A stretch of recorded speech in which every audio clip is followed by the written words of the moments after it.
ICR में admission ले लिया तो अब आपका एनडीएस कब आने वाला है, कैसे क्या मिलेगा, टोटल डिटेल में डिस्कस करने वाले वीडियो में। एक एक पॉइंट के ऊपर मैं डिटेल में डिस्कस करूंगा, क्या क्या रूल्स रेगुलेशन वाले हैं, क्या एलिजिबल, अगर आपने एडमिशन ले लिया फिर भी आप एलिजिबल हो या नहीं हो, इस पॉइंट में हम डिटेल में डिस्कस करेंगे। तो सबसे पहले मैं कुछ रूल्स है, आप अगर आईसीआर के गाइडलाइंस में जाकर देखोगे तो आप लोगों को रूल्स देखने को मिल जाएंगे कि क्या क्या उनकी तरफ से रूल्स रेगुलेशन देने वाले हैं, वो हम वीडियो में डिस्कस करने वाले हैं। तो फर्स्ट में अगर आपको बात कर दूं तो डोमिसाइल रूल, इनका अगर आप आईसीआर से एडमिशन ले लिया फिर भी ये नहीं कि आप लोगों को जो स्कॉलरशिप और फेलोशिप जो एनटीएस की तरफ से दी जाती है वो लोग मिलनी, ये कोई श्योर नहीं है कि आप लोगों को स्कॉलरशिप मिलेगा, क्योंकि इसके कुछ रूल्स एंड रेगुलेशन देने वाले, अगर उन सबको फॉलो करते हो तो उसके बाद ही आप लोगों को आईसीआर की स्कॉलरशिप है वो दी जाएगी। तो पहला इनका रूल लेने वाला है डोमिसाइल रूल, कि मतलब आप लोगों को जहाँ के, जैसे कि मैं राजस्थान से हूँ बेसिकली, इनका मैं सिंपल लैंग्वेज में आपको समझाने की कोशिश करूंगा कि हम जैसे मैं राजस्थान का हूँ, तो अगर मैं राजस्थान के ही किसी कॉलेज में आईसीआर के थ्रू एडमिशन ले लेता हूँ तो उस केस में मुझे एनटीएस के द्वारा स्कॉलरशिप नहीं दी जाएगी, मुझे वहाँ के स्टेट, अपना जो स्टेट है वो छोड़ के दूसरे स्टेट में जाना पड़ेगा। अगर दूसरे स्टेट में एडमिशन लेता हूँ तो उस केस में मुझे एनटीएस द्वारा स्कॉलरशिप मिल जाएगी। इन्होंने प्रॉपर, आप उनके बुलेटिन में देखोगे तो भी मेंशन कर रखा है, यही चीज इनमें रहने वाली है। ठीक है, एक नियम तो हो गया, आप लोगों को दूसरे स्टेट जाना, उस केस में आपको स्कॉलरशिप नहीं दिया जाएगा। एंट्रेंस मोड, आप लोगों को आईसीआर के थ्रू एडमिशन लेना जरूरी है, और आपके आईसीआर के थ्रू आपने सीयूटी के अंदर पेपर दे के फिर लिया है तभी आप लोगों को उस केस में स्कॉलरशिप मिलेगा। आप किसी कोटा से या फिर डायरेक्ट एडमिशन लेते हो तो उस केस में आप लोगों को स्कॉलरशिप नहीं दिया जाएगा।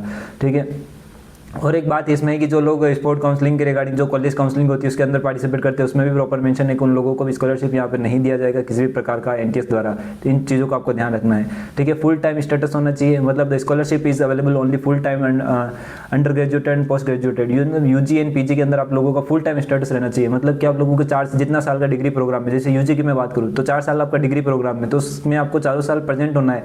बीच में आपको कोर्स छोड़ के नहीं जाना है कि सर मैंने 1 सेमेस्टर कोर्स किया, 3 महीने कोर्स किया और उसमें बीच में अगर मैंने अपना कोर्स छोड़ दिया तो उस केस में भी आपको एनटीएस स्कॉलरशिप नहीं दी जाएगी। आपको 4 साल का जो डिग्री प्रोग्राम है वो कंप्लीट करना होता है आप लोगों को, उसी के बाद आप लोगों का जितना टाइम है उसी में आपको स्कॉलरशिप मिल जाएगी। बाकी बीच में अगर आप छोड़ देते हो तो आप लोगों को एनटीएस की तरफ से स्कॉलरशिप नहीं मिल जाएगी, नहीं दी जाएगी। ठीक है, उसके बाद अगर आप एकेडमिक्स की बात कर ले कि आपका एकेडमिक में परफॉर्मेंस आपका कैसा होना चाहिए तो आप लोगों को स्कॉलरशिप मिलेगी। अदरवाइज आप लोगों को ये छोटी छोटी माइनर्स जो रूल्स रेगुलेशन है वो बहुत ज़्यादा इफेक्ट करते हैं। अभी आप लोगों को लग रहा होगा कि सर हमारा एडमिशन हमने आईसीआर के थ्रू ले लिया, हम कॉलेज में आ गए तो बस अब फिक्स है कन्फर्म हमारा स्कॉलरशिप आएगी, नहीं आएगी। ये सारे नियम्स आप लोगों को ध्यान से सुन लेना है जो मैं बता रहा हूँ। एकेडमिक परफॉर्मेंस आपकी सबसे ज़्यादा इफेक्ट करने वाली चीज़ है। आप सीयूटी के थ्रू एडमिशन लोगे तभी आप लोगों को आईसीआर की कोई सी कॉलेज मिलोगी। डोमिसाइल भी बहुत से बच्चे छोड़ देते, वो भी बताते हैं, पर एकेडमिक परफॉर्मेंस का उनको पता नहीं होता है कि एकेडमिक में उनको क्या क्या ध्यान रखना है। वो सोचते हैं कि सर वो कॉलेज में आ गए तो सिर्फ मजे ही मजे है कॉलेज में कि मौज मस्ती करनी वो करनी, पर एकेडमिक परफॉर्मेंस आप लोग ध्यान नहीं देते हो, इसमें सबसे ज़्यादा बच्चों की जो है वो स्कॉलरशिप रुकती है उस केस में। तो इन पॉइंट्स को आप थोड़ा सा ध्यान से सुनिए कि आपका मिनिमम सीजीपीए कि मतलब ओजीपी सीजीपी आप लोग जब कॉलेज में आओगे तो समझ जाओगे कि मिनिमम सीजी ओजीपी आपका 7 आउट ऑफ 10, मतलब कि 10 में से आप लोगों की मिनिमम 7 तो होनी ही चाहिए। उससे अगर नीचे आती है तो आप उस केस में आप लोगों की स्कॉलरशिप रोक दी जाएगी। ओजीपी सीजीपी यूँ समझ लीजिए आप लोगों का परसेंटेज मान लीजिए कि मतलब 70% से अबव आप लोगों के आने चाहिए। अगर इससे नीचे आते हैं तो उस केस में आपकी स्कॉलरशिप रोक दी जाएगी। ठीक है, पर एसटी और एससी कैटेगरी के लिए थोड़ा सा रिलैक्सेशन इन्होंने आईसीआर की गाइडलाइंस में आईसीआर की तरफ से दिया गया है एकेडमिक्स की तरफ से कि SC SC candidate the minimum requirement OGP of the candidate general relaxed for the 6.5 out of 10 कि मतलब जो 6.5 एसटी और एससी कैटेगरी को छेड़े मिनिमम आपके 6.5 रहने वाली है 10 में से। आप लोग मैक्सिमम 10 में से आप कितनी 7 से वो बना सकते हो, पर मिनिमम आपका एक क्राइटेरिया है, उस केस में आप लोगों की स्कॉलरशिप रोक दी जाएगी। और एसटी एससी कैटेगरी के 6.5 आप कंपलसरी आप लोगों को बनानी, अगर ये नहीं होती स्कॉलरशिप तो उसमें क्लियरली आईसीआर में प्रॉपर मेंशन है आप लोगों की स्कॉलरशिप रोक दी जाएगी। उस केस में आप कुछ भी नहीं कर पाओगे, आप ना एकेडमिक्स आपका कुछ कर पाएगा ना कॉलेज कुछ कर पाएगी। आप लोगों की सारी जो है वो आप लोगों का आईएमएस पोर्टल होता है उसके ऊपर मॉनिटर होता है, टोटली सब लोग जो है आपकी एक्टिविटीज यूनिवर्सिटी द्वारा कॉलेज द्वारा आप लोगों की रिकॉर्ड होती है। तो उसमें आप लोगों को मिनिमम इतना लाना है कि कॉलेज में जाने के बाद सिर्फ मौज मस्ती नहीं करना है कि सर हम लोगों ने मौज मस्ती कर दी, पढ़ाई लिखाई भी करनी है आप लोगों को। अगर पढ़ाई लिखाई नहीं करोगे आप लोगों के, अगर ये आता है अगर ओजीपी सीजीपी गिरती है आप लोगों की तो उस केस में आपकी स्कॉलरशिप रोक दी जाएगी, जो आपको एनटीएस मिलती है वो नहीं मिलेगी। ठीक है, नेक्स्ट रूल की बात करते हैं, नो फेलियर, कि आप लोगों का जितना भी है कोई से भी सब्जेक्ट में आपको फेल नहीं करना है, किसी भी पेपर में आप लोगों को बैक नहीं आनी है, ईयर बैक या सेमेस्टर बैक आप लोगों को नहीं आनी चाहिए। उस केस में आप लोगों की ये यूनिवर्सिटी मतलब आपकी एकेडमिक्स है उसके पास पूरा, आपके कॉलेज आपकी यूनिवर्सिटी के पास पूरा हक है कि वो आप लोगों के एनटीएस स्कॉलरशिप पे वो रोक सकती है। इस केस में इन्होंने प्रॉपर मेंशन किया। तो आप लोगों को बैक नहीं रखनी है, हर सब्जेक्ट में आप लोगों को पास होना जरूरी है, पास होना ही कंपलसरी। अगर नहीं होंगे तो आप लोगों का जो एनटीएस है वो रोक दिया जाएगा। आप लोगों को हर सब्जेक्ट क्लियर करना जरूरी है। 6.5 एसटीएससी और उसमें 7 आप लोगों के जनरल ईडब्ल्यूएस और ओबीसी कैटेगरी के लिए होना चाहिए। तो आप लोगों को अच्छे से पढ़ाई कीजिए, कॉलेज में आए हो तो अच्छे जो आपके है फुलफिल कीजिए ड्रीम्स। आप लोग अच्छे से पढ़ाई कीजिए, प्रोफेसर जो पढ़ा रहे हैं उन चीज़ों को पढ़िए, नोट्स पढ़िए, अदर सोर्सेज है आप स्टडी मटेरियल कलेक्ट कीजिए। ऐसा पढ़ने का ट्राई कीजिए तो आप लोगों को बैक वगैरह नहीं आएगी, ये प्रॉब्लम आप देखने को नहीं आएगी, क्योंकि अभी आप नए नए आए हो तो कॉलेज लाइफ में आप लगेगा कि सब तरफ ये तो, पर पढ़ाई पे भी ध्यान देना है आप लोगों को। इतना टाइम से जो बच्चे फ्रस्ट्रेट हुए थे वो कॉलेज में आते हो तो चारों तरफ उनको अच्छा लगता है, फ्रीडम मिल गया वो है, पर आप लोगों को पढ़ाई पे भी आपको स्ट्रिक्टली ध्यान रखना है। कॉलेज लाइफ एंजॉय कीजिए, मैं मना नहीं कर रहा हूँ कि कॉलेज लाइफ एंजॉय नहीं करनी है, पर उसके साथ आपका करियर पे और आपकी पढ़ाई पे भी फोकस होना चाहिए, अदरवाइज आपकी स्कॉलरशिप है वो रोक दी जाएगी। जो आप लोग सपने बैठे हो कि सर हमारा पैसा आएगा, वो पैसा नहीं आएगा, ठीक है। उसके बाद हम बात करते हैं कि duration, the scholarship provide the standard duration of degree only, कि मतलब आप लोगों को जो ड्यूरेशन डिग्री प्रोग्राम है, जैसे कि यूजी के लिए मैंने बताया कि 4 साल आपका डिग्री प्रोग्राम है, और उतना ही आप लोगों को 4 साल का ड्यूरेशन है, उसी में आप लोगों को स्कॉलरशिप मिल जाएगी। या ऐसा कि किसी बच्चे के सर ईयर ब्रेक आ गई तो 1 साल का ज़्यादा हो गया, क्या सर बच्चे सेमेस्टर ब्रेक आ गई तो 6 महीना ज़्यादा हो गया, तो उस केस में यूँ नहीं कि आप लोगों की डिग्री 5 साल में हो रही तो एनटीएस आप लोगों को 5 साल तक स्कॉलरशिप देगा, नहीं, आपका डिग्री प्रोग्राम 4 साल तक ही आपको स्कॉलरशिप मिलेगा। अदरवाइज आपके 4.5-5 साल में आपका डिग्री कंप्लीट हो रहा है तो उस केस में आपको एनटीएस नहीं मिला जाएगा, जितना डिग्री प्रोग्राम का ड्यूरेशन है उतना ही आप लोगों को मिला जाएगा, ठीक है।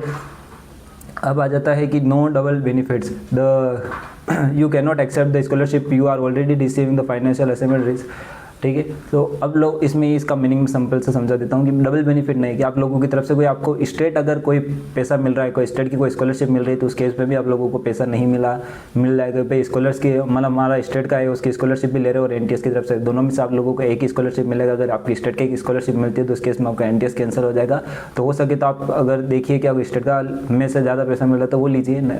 आप ये सब चीज़ें आप लोगों को अकेडमिक्स में बताना जरूरी है, आप लोग अकेडमी से कंसर्न कर सकते हो कि, पर इसमें प्रॉपर मेंशन नहीं है कि आप लोगों को डबल स्कॉलरशिप नहीं लेना है, एक ना एक स्कॉलरशिप आपको छोड़ना पड़ेगा, ठीक है। गुड कंडक्ट मतलब the involuntary ragging discipline will be lead immediate termination of the scholarship, कि इसमें ये सबसे इंपॉर्टेंट पॉइंट है कि इसमें ये प्रॉपर मेंशन किया है कि आप लोगों का जो आचरण है वो कॉलेज में अच्छा होना चाहिए, आप लोगों को डिसिप्लिन में रहना है। अगर अदरवाइज आप किसी भी केस में धरना वगैरह देना, वॉलेंट्री मतलब वायलेंस करते हो, अगर आप किसी भी चीज़ में अगर वायलेंस करते हो कॉलेज में पकड़ा जाते हो तो उस केस में आप लोगों को सीधा स्ट्रिक्टली है यहाँ पे ये रूल्स हर कॉलेज में और उसमें यूनिवर्सिटीज़ में स्ट्रिक्टली फॉलो होता है। अगर आप किसी भी वायलेंस में या सड़कों पे धरना देने में या किसी प्रकार की तोड़ फाड़ करने में अगर आप आगे रहते हो तो उस केस में आप लोगों का नाम आता है, किसी भी रैगिंग वगैरह करने में, स्टूडेंट का रैगिंग वगैरह लेने में, तो आप लोगों की स्कॉलरशिप रोक दी जाएगी। और 100% ये यूनिवर्सिटी और कॉलेज के पास पावर है कि आप लोगों की स्कॉलरशिप रोक दी जाएगी और आप लोगों को जो कभी 4 साल तक आपको लोग मतलब पूरे मान लीजिए पूरी जितना आपका ड्यूरेशन पीरियड है उस तक आपकी स्कॉलरशिप रोक दी जाएगी। तो इस चीज़ में ध्यान रखना है कि आप लोगों को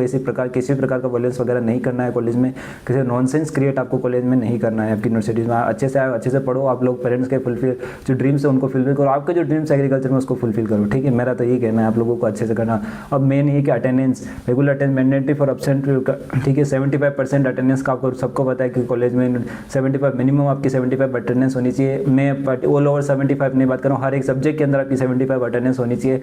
आप लोग ये नहीं कि सर आके हम लोग क्लासेस वगैरह नहीं लेनी, आपको लेक्चर्स वगैरह लेने, जितना आपके कॉलेज में लेक्चर्स होते हैं अगर 75 से कम होती है तो आप लोग को एग्जाम में बैठने से रोक दिया जाएगा और आपकी स्कॉलरशिप है वो भी रोक दी जाएगी। अब हम बात कर लेते कि सर पैसा कितना मिलेगा, तो मैं बात कर रहा हूँ 3,000 रुपये आपको पर मंथ मिलने वाला एनटीएस की स्कॉलरशिप के द्वारा। यूजी कैंडिडेट्स के लिए मैं बात करूँगी 3,000 रुपये आपको पर मंथ मिलने वाला है।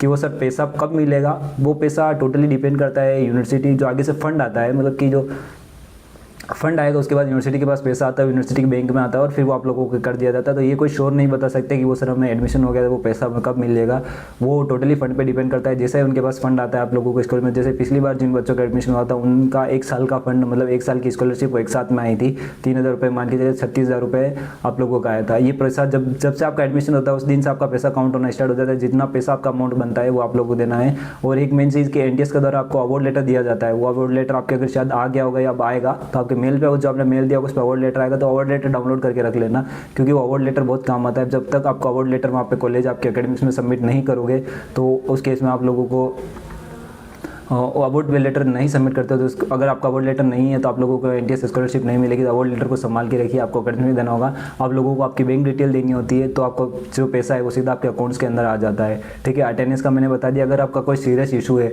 आप किसी वजह से बीमार वगैरह रहते हो तो आप अकेडमी में कंसर्न कीजिए कि सर मेरा कोई है, मेडिकल सर्टिफिकेट बना के दीजिए कि सर मुझे कोई प्रॉब्लम है या कुछ मेरी बीमारी है तो उसमें अटेंडेंस फुलफिल नहीं कर पा रहा हूँ।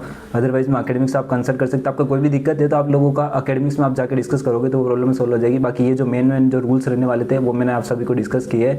आई होप आप सभी को वीडियो पसंद आया होगा। I hope